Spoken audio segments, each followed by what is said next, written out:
part of what we consider the New Testament in the Bible. The letters of Paul to Corinth, the letters of Paul to the Philippians, the letter of Paul to the Romans, which is what we're going to talk about today.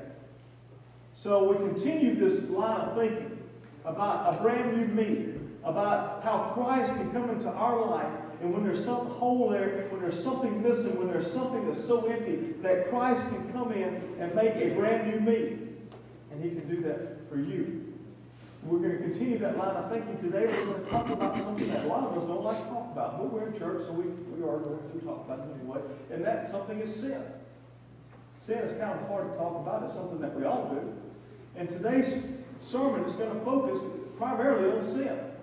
I hope it's not just constantly sin, but I hope we interject it with some humor. I hope we interject it with some good stuff. I hope that we get something out of this in regards to sin. The question I have to ask you today, though, as we start off this service, the question that I want you to think about. If you're a Christian, this is a great question for you to think about, okay? If you're not a Christian, if you haven't had that Damascus Road experience with seeing the light or felt the touch of God on your life, this is also a good question for you to ask yourself. I want you to answer it out loud. I want you to think about it for just a second.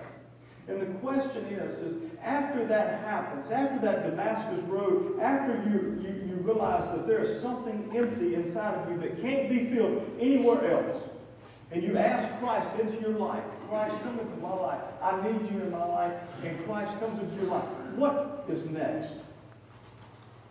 Have you ever asked yourself that question? If you're a Christian and you're walking along the spiritual path, if somebody was to come to you who was not a Christian and ask you, okay, I hear what you're saying about this Jesus thing. And my question to you is after I accept Jesus, what's next? What would you tell them? You ever thought about that question?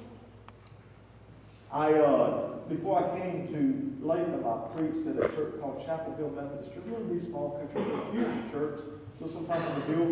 My first appointment, and every Sunday I had butterflies in my stomach because I was so nervous about getting up and preaching.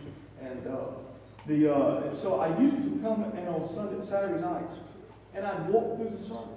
And I still do that today. I still practice walking through the sermon, and I did that one night at Chapel Hill, and I realized the sermon wasn't full. I needed something extra in the sermon that day. I knew that Saturday night, and I couldn't come up with an illustration that I needed.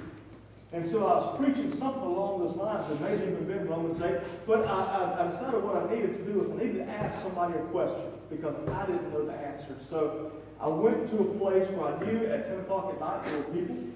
There's a park, as you go into Decatur on the Beltline, there's a park on the right-hand side.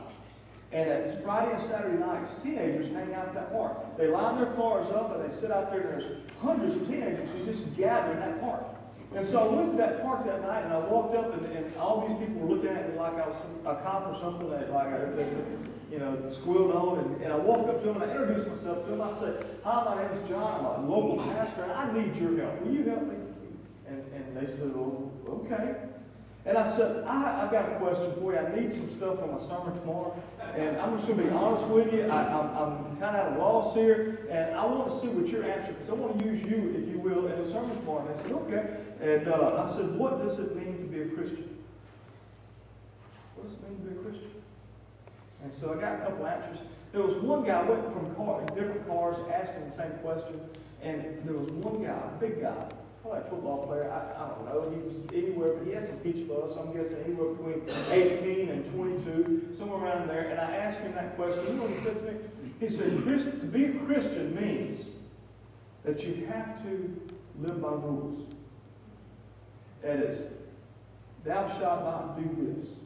Thou shalt not do this. You can't do this, you can't do that, you can't say this, you can't act this way, you have to act this way. I said, do you go to church? He said, no.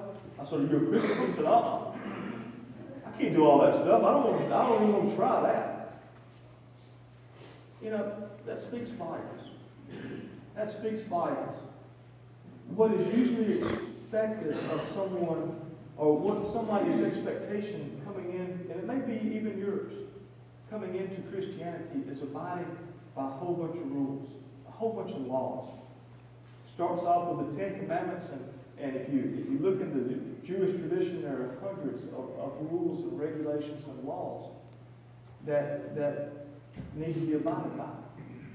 And we come into that sometimes, but we believe that as a Christian, you have to start acting right. You have to start being good. You have to start living by the rules. And if